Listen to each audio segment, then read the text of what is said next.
I got it figured out without my kids' help. I'm recording. That's all right. I'm going to see. I'm not going to spend like a whole long time because if it's working. Anyway, so when you record, what I figured out is you have to, if you want to check it to see how the sound quality, you have to take the dongle out. And I figured it out. I can't believe it. 2023 for me was the most transformative physical health year I had ever had. I lost 35 pounds in 2023. I started the Carnivore Diet in January of 2023, and I experienced incredible benefits. Mental health, inflammation, anxiety improved. I lost weight. I reversed prediabetes. I got a handle on emotional eating.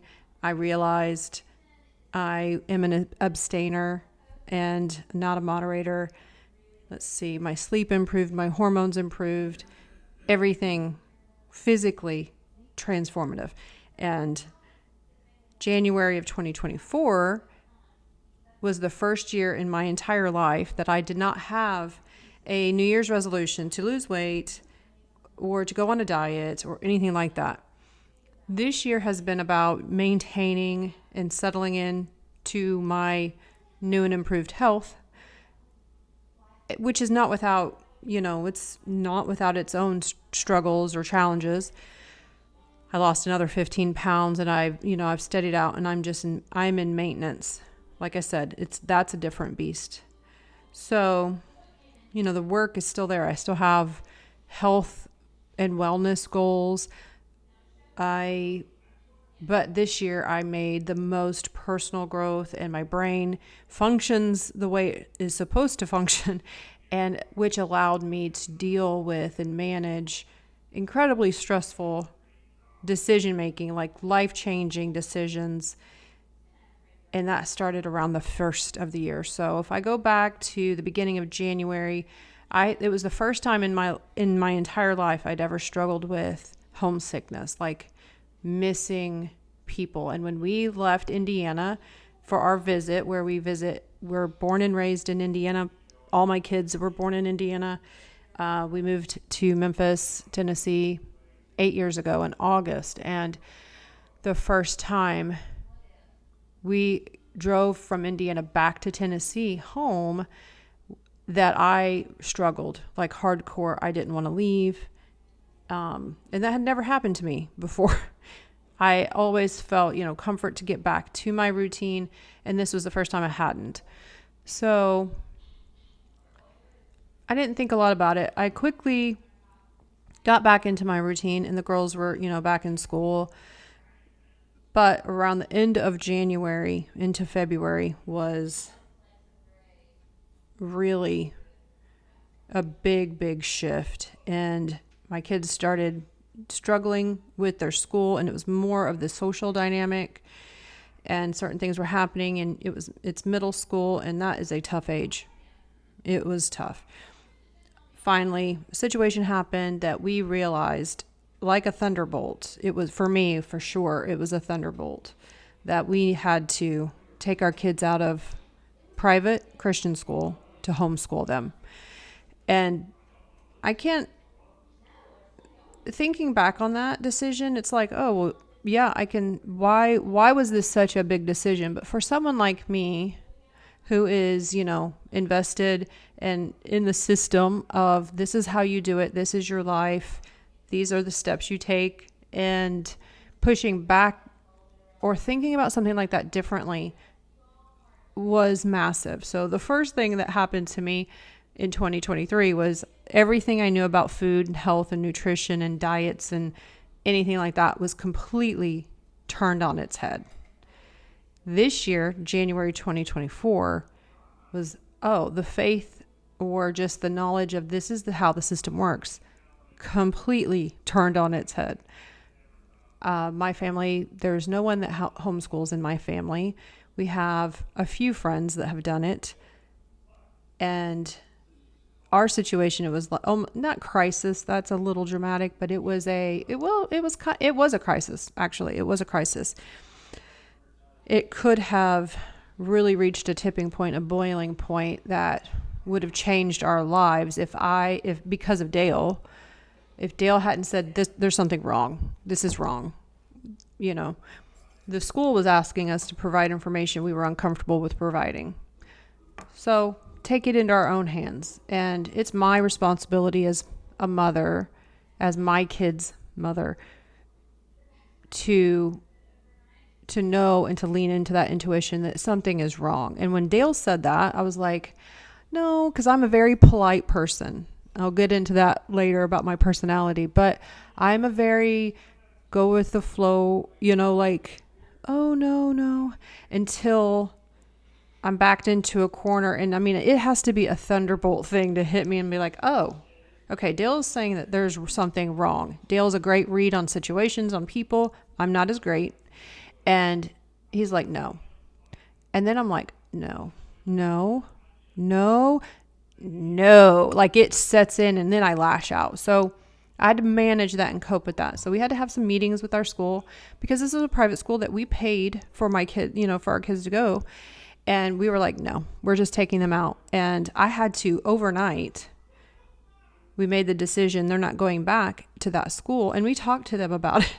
In fact, when I told my youngest, I'm like, what if you never have to go back to school? And she's like, you mean for like 2 weeks for spring break or whatever? And I said, no, like ever. And the realization, she said it'd be the happiest day of my life. And I believe that. But it was a big step outside of the mainstream. And I'm like, am I doing the right thing? And so I went to YouTube to learn about how do people homeschool and, how do we do it? And so in Tennessee, you have to have an umbrella school, which I'm very thankful for. We chose Home Life Academy and they have a YouTube channel. So I watched some of their videos and I'm like, I had to get my brain wrapped around this, like my kids were older. So they know how to do school, but how do we do this?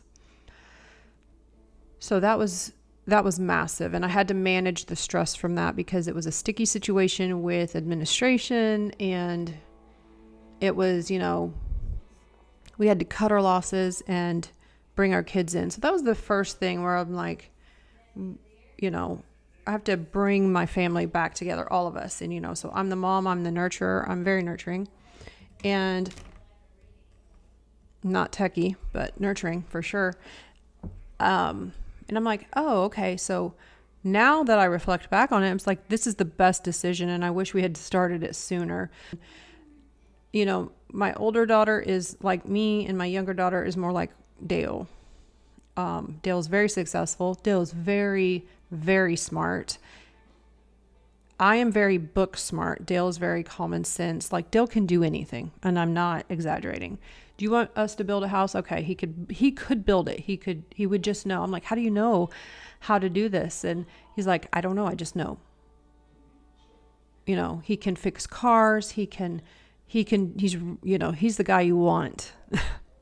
I married very well. He's the guy you want on to be the guy. So, if you're in a zombie apocalypse, you got to save him because he'll be saving you and the rest of us. I don't have the words. I haven't thought about this in a while, and I don't know if I, need to reflect back on it, but the change and the how quickly we decided to do that was I don't even have words. It was transformative. But yes, it was a blessing in disguise. It was a blessing in disguise. And I wish we had done it sooner because that's another thing. Like, why didn't I wish I'd had this realization before because I'd been a stay-at-home mom for 10 years due to health issues. And then we structured our life and made some decisions 10, 12 years ago because, I think Dale and I both knew, we saw the writing on the wall. I'd been laid off twice because of medical conditions, health conditions, invisible illness, whatever, chronic illness. I'd had major surgery and treatments for those. But the type of person I was, I'm a different person now. 10, 12, 15 years ago, I was a different type of person. So I'd been a stay-at-home mom for so long, and I wasn't working. I was working part-time. I was working 2 days a week at a preschool. It's like, why wouldn't I take on this responsibility of this role, this purpose, to teach my kids? So that was a major change for the best. Within weeks of pulling the kids out of their school and homeschooling them, it was around, the end of February and spring break when it really just came to a head. And we were leaving my brothers, and I had this overwhelming, again, a thunderbolt, that we needed to move home. We needed to move back. And I knew in telling Dale, if I said to Dale, hey, we need to move back, I knew what I was doing, that this was not something I could say lightly, because Dale had been, and I didn't realize it, but Dale had been talking about moving back to Indiana. And I had always said I would never live in my hometown. I never wanted to. I'd moved in 2001 to Indianapolis and met Dale and got married, blah, blah, blah. That I never wanted to live at home. But it was a thunderbolt, and it was from God. That's my, I believe that, saying you need to move home. It was a compelling force. It was, the Holy Spirit convicting me. And I said, Dale, what if we move home? And, I was kind of like, I want to do this. I know this is the right choice, but let's do it in like 1 to 2 years. Maybe let's just, make that, because we didn't have to uproot the kids. I don't think I would have made that decision with my older daughter being so close to being a senior and graduating. If she was enrolled in school, I wouldn't uproot them, but we'd already done that hard part. We'd already done that. So, and from there it was on. So in March, we decided to move back to Indiana, relocate, 300 miles. And we were so excited. It's now 9 months later and our house has still not sold. And that's very difficult for us to navigate, because first we feel like we're in limbo. Oh, we'll start this when we move back. We'll do this when we move back. So it's been layered, and it's been tricky to navigate. And it's like, we want this. And we know that this is the right decision, because our entire family is in Indiana. And our parents are getting older, and we are getting older. I'll be 50 in August. Dale will be 57 in March. His dad will be 80. Hi, Dad. He'll be 80 in March. And we want to be around them more. We're going to be grandparents in April. We're already grandparents. I'm Gigi. He's Grampy. And we want to see our family more than 7 times a year. And we need that community, and we need that church. So a lot of the things that we have been holding off until we move, we've had to figure out and navigate that. You can't spend your life, oh, well, I'll enroll my kids in this program when we get there. We'll do this when we get there. And so around August, it became clear that, the market is what the market is. But our house hasn't sold. And we live in a fantastic house. If we could move this house in this neighborhood to Indiana, perfect. But that isn't, that can't happen. So we've had to navigate a lot of that. And so there have been some highs and lows, and that's life, right?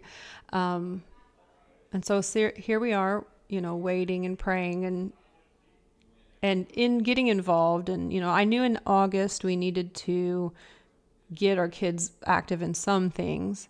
Since Dale works from home, that means all 4 of us are home all the time. Maisie has been working a lot, she works, and that has been great for her. She drives, so I got them involved in a teen CrossFit class and those kinds of communities.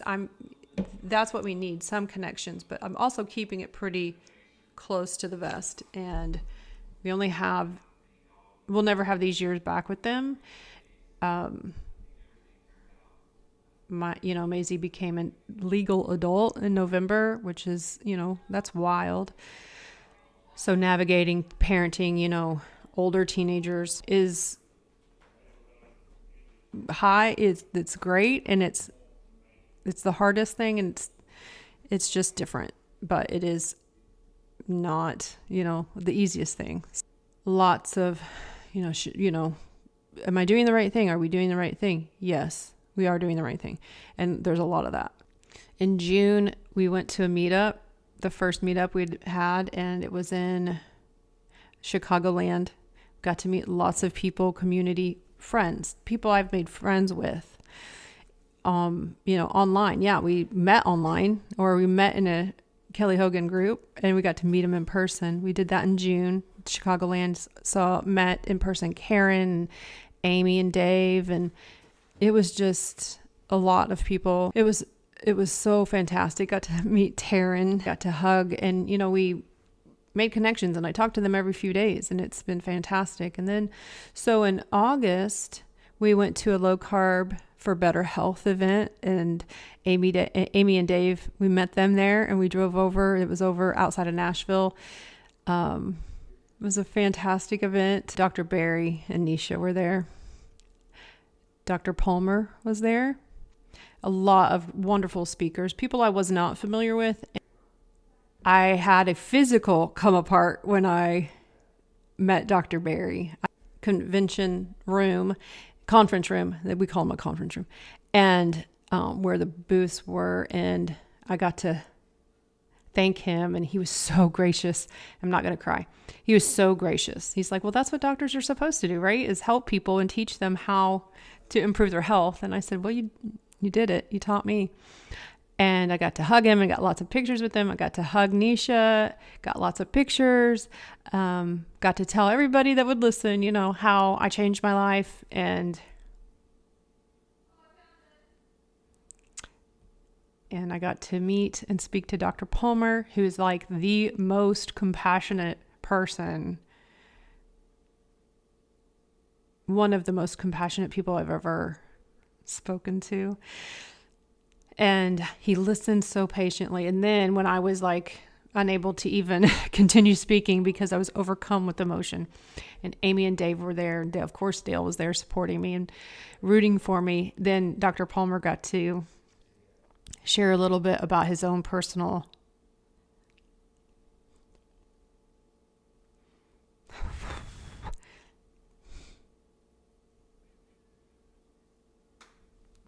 about some of his personal experiences with his mom. And it meant a lot to me. I hope this thing is recording.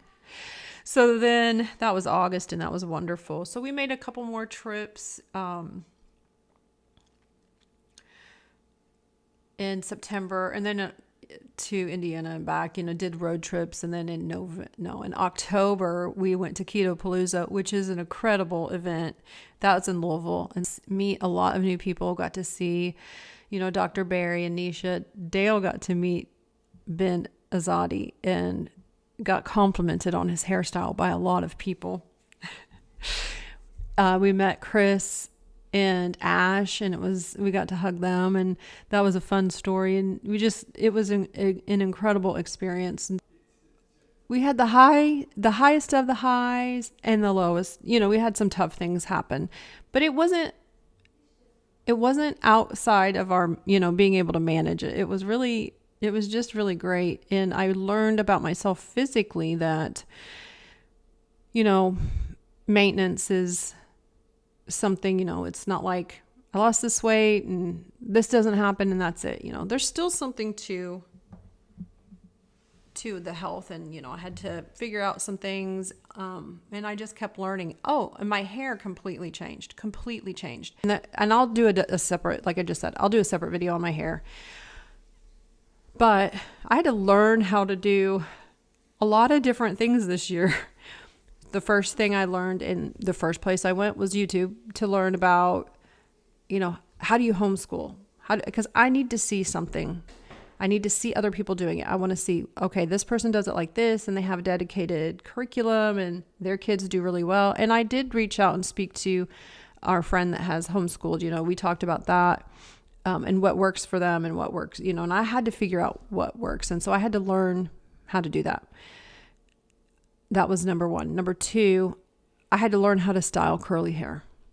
my hair, the texture and everything, the coarseness of everything, not the texture, but the coarseness, that kind of thing is the same, but the color is different. And the styling of the curly hair is completely different than I had ever had any experience with. It was something that I had to really master. And I also had to get used to looking different, like considerably different, and like looking at my hair. Like if you look at any of my thumbnails or watch any of my videos, my hair couldn't be any different. I don't think.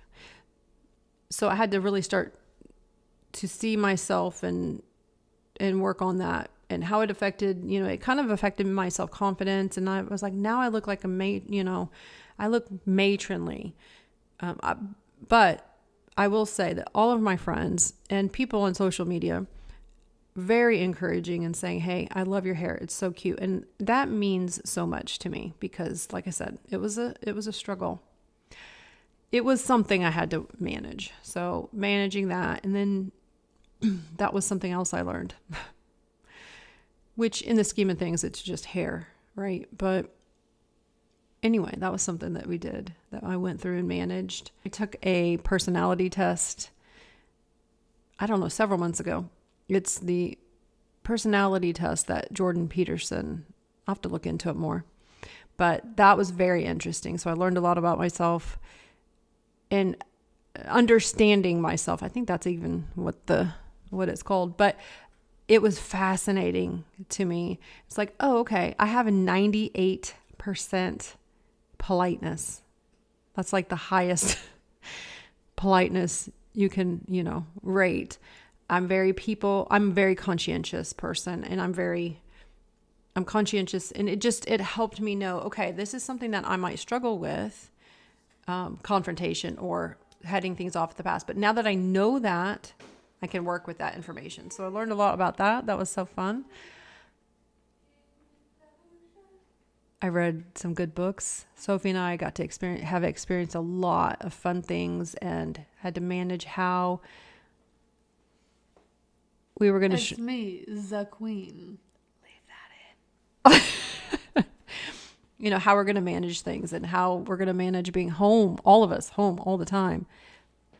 And so some of those are... So I'm looking forward to 2025. Like I said, I'll be 50 in August. Love you, bye. And personal responsibility, no longer, outsourcing things. Like I can do this. I can do this, and I can do it well. And had to, sit with that and know that I know what's best for my kids. There's a huge hawk out there. I mean, I'm the one that knows what's best for my kids. Dale and I. No one else. Not doctors, not teachers, not principals, not guidance counselors. Me and Dale. Us. And it's been great. And I'm really looking forward to 2025. Really looking forward to, getting out of this feeling of limbo. I think that we'll be moving, I think we'll be moving in 2025. I hope and I pray, and very, very excited to be grandparents. I can't wait. I'm loving that. I'm loving that. So I hope you had a great 2024. I hope you learned things, and I hope you got to experience even the highs and lows, because life is hard. Life isn't always easy, and you have to learn, and that's how you learn. Here's to the new year. Thanks for watching.